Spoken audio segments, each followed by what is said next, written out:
before they serve food and music is ready and a party is ready, I don't want to take any more time. If there is a question that you can't go into the new year without being answered, if there is such a question, okay? Not that you must ask a question, if there is such a question, okay? Namaskaram, Sadhguru. I have thousands of burning questions, but I thank you immensely for giving me this opportunity to ask one question. How do I get rid of some unconscious bad habits in my life? When I see that I have overcome some of those bad habits, I see that it comes back again in my life. How do I just totally get rid of this and become free out of it?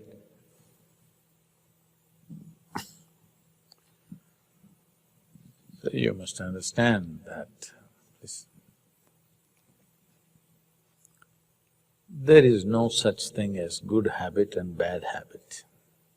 All habits are bad.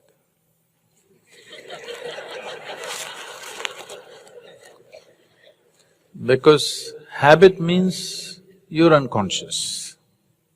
You think only bad habits are unconscious? No. Even the so-called good habits, habit means you have learned to function in an automated way.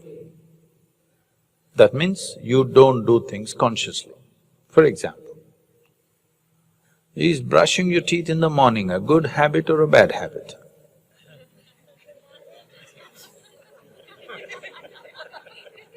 Even you, I thought you would be free from a habit.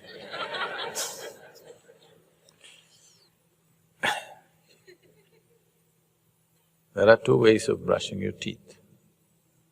Because you've been regimented to brush your teeth, you get up and or because you wake up, you're very sensitive, if you open your mouth, you're conscious enough.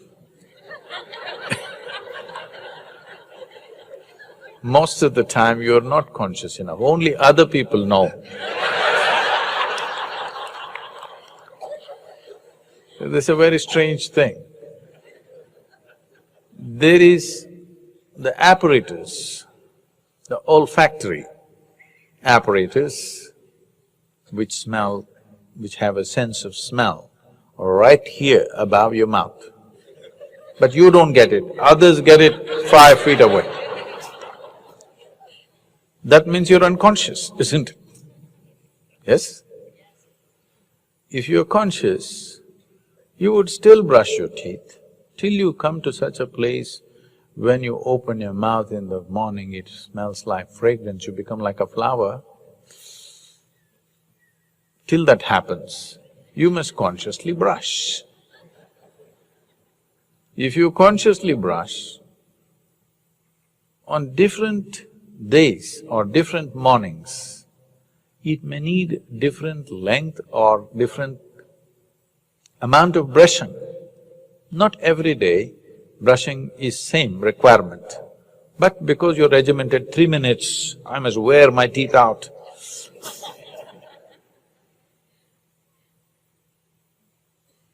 If you were conscious, on a particular day you would brush as it is necessary for that day. That's how it should be. On a particular day, you would eat as it is necessary for the body. You would sleep as it is necessary for the body. You would do everything consciously. But now it's a habit, everything is a habit. What time you should go to bed, what time you should wake up, what you should eat, what you should not eat, everything by prescription. This is called slavery. Your doctor tells you, or your slave master tells you what you should eat today. I don't see what's the difference. Why is it that you do not know what this body needs today? Because no consciousness. Everything by regimentation, by habit. Habit is regimentation, isn't it? It's only by regimentation you become habitual. So in this, you have also identified something as good habit and something as bad habit. What to do? Is there something called as bad unconsciousness and good unconsciousness? That's what you're saying. When you say, I have a good habit, you are saying, I am unconscious in a nice way. It's like saying, I'm dead in a nice way. Because the fundamental difference between being alive and being dead is being conscious and being totally unconscious. Being partially unconscious is being partially dead. As I earlier told you, you're trying to practice the posture and the state of what it means to be dead. Do not fix any kind of habit. Just see the idea of withdrawing into retreats, coming to a spiritual space is just this, to find space where you can do everything consciously. When you were in a race, you could not be conscious, you got mad and you somehow fixed some habits through which you managed to go through your daily office routine. When you come to a spiritual space, this is what you're supposed to do. That you watch what is the requirement of your body, what is the requirement of your mind, what is the requirement of your emotion, what is the requirement of your energy, what does this life need? What does it naturally long for? To consciously watch this. Once you consciously know that this is what it is longing for, then there is no two ways about it. Otherwise you think you're on the spiritual path because of me, that's a crime against me. Yes. If you're unconscious, it's a crime against yourself. But you're doing something that you think is spiritual because of me, that's a crime against me. You better do crime against yourself, not against me. So, how do I get rid of habits? You don't have to get rid of habits. It is like, what you're asking is, how do I get rid of my unconsciousness? When you use the word un, we are suggesting a non-existence, not an existence, isn't it? Consciousness is. When consciousness is not there, that is called unconsciousness. How to get rid of something that does not exist? I'm saying you're playing a trick with yourself. It's like, suppose this hall is dark. How to get rid of this darkness? Kick it out. All of you together, I'm sure you can kick out the darkness. You will get into an insane effort. You've been on it. This insane effort to get rid of unconsciousness. Now, to get rid of darkness, you just have to light it up. If you light it up, darkness is gone, because darkness is not an existence by itself, it's just the absence of light. Similarly, unconsciousness is not an existence of itself. It is just absence of consciousness. If you become conscious, do you have to fight with unconscious? Huh? If you are conscious, do you have to fight with unconscious habits? No. So you need to work on consciousness to become conscious. Or what should I do? You should not do unconscious things. Because the essence of life is being conscious. You know that you're alive only because you're reasonably conscious, isn't it? Yes or no? You're fast asleep. Do you know you're dead or alive? Do you know? No. Why? Because you're not conscious. When you're not conscious, you do not even know whether you're dead or alive, isn't it? Now you know that you're alive because you're somewhat conscious. Now we just have to raise the wick a little bit to become more conscious. That's what we're working on. There are many things which has gathered inertia. Your physical body, that's why the 5:30 drum in the morning. Your mind has got into its own habitual patterns. That's why me torturing you with all this. Your energies have followed the requirement of body and mind and they've gotten into their own patterns. That is why the sadhana. The idea is to break the cycles of unconsciousness and become conscious. When you become conscious, it looks like you're in unknown terrain. Suddenly everything seems to be difficult. When you were going habitually, it looked like everything was easy. But see, when I went into the Coimbatore prison, no, I went there unqualified.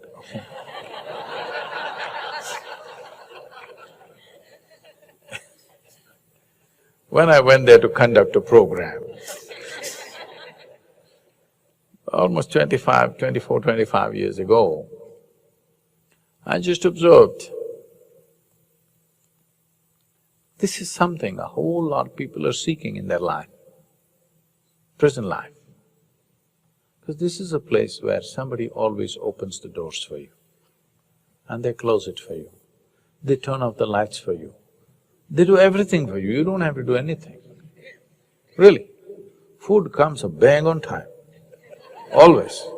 By the second, I'm telling you, tan means food is ready. Everything is great in this prison. I thought this is a great place. Only thing is, it's enforced. But this is what a whole lot of people are seeking, systems in their life. Yes? When it is done to you, you will suffer it, I'm telling you. When it is done to you, you will suffer it. Actually, for a whole lot of people, prison life is far more… it is far more organized than what they dream of in their life. It's far more efficient, far more nutritious, and most of them are very fit and healthy. But if you enter the prison, there is suffering in the air. Not once, I've been there hundreds of times to various prisons. Not once have I stepped out of the prison without tears in my eyes because there is suffering in the air. The pain in the air is unbearable. Because one thing that a human being suffers most is lack of freedom. Not lack of comfort, not lack of wealth, not lack of this and that. Once freedom is taken away, a human being suffers immensely. Everything is correct. Prison life is far more comfortable than going to work and coming back, getting stuck in the traffic, going through all these problems. You are a state guest, you know. Really, if you're looking for a comfortable, no surprises kind of life, if you suffer every little thing, everything shocks you, everything makes you go through stress and tension, prison life is perfect. Everything is in order, no surprises. Everything is just right. Even the menu is written down, next 7 days, what's the menu? It's there and it goes by that, nothing more, nothing less. One bean more means somebody will be taken to task. Everything is correct. Those who are looking for a correct life, prison is the best place. But a human being will suffer immensely when everything is correct. Yes or no? Everything is correct, but no freedom. people will suffer this immensely. So you need to understand, habit means you have caused a little prison of your own and you will suffer this after some time. Initially it looks like efficiency, after some time it is imprisonment. Prison is in many ways an epitome of efficiency, isn't it? But efficiency is not what this life is looking for. This life is looking for expansion. This life wants the freedom to expand always. I was talking to one of these management specialists from America, a very well-known man, I may not mention the names. So, he was propounding all his management principles which look like a prison cell to me. Bringing order to everything so that it's efficient. See, there are two ways of looking at this. There is a manicured garden which looks very perfect. There is forest which looks like chaos. But the manicured garden, if you don't manage it for 1 month, it's finished. There's no garden left. A forest has managed itself for 1,000,000 years and still going on. Which is more efficient? Which is more orderly? Forest is far more orderly and far more efficient, but it is not fitting into your logical framework, that's all. This is what enlightenment means, that from being a manicured garden, you become a forest. Because it sustains upon itself. It doesn't need anything from outside. Nobody need to water it, nobody need to manure it, nobody need to come and trim it. Everything happens within itself. Yes or no? If you leave it for 1,000,000 years, it'll still be there. Only if you meddle with it, it may go away. Otherwise, it will sustain itself because it is an efficiency of chaos. We call something chaos not because it is inefficient, we call something chaos because it doesn't fit into our logical framework. So habit means you have become a slave of your own logic. And after some time, the moment you form a habit, it is unconscious, isn't it? So what you need to get rid of is not habits, you have to become conscious. If you become more conscious and you're not unconscious, then there is no such thing as habit. You will do what's right for you now.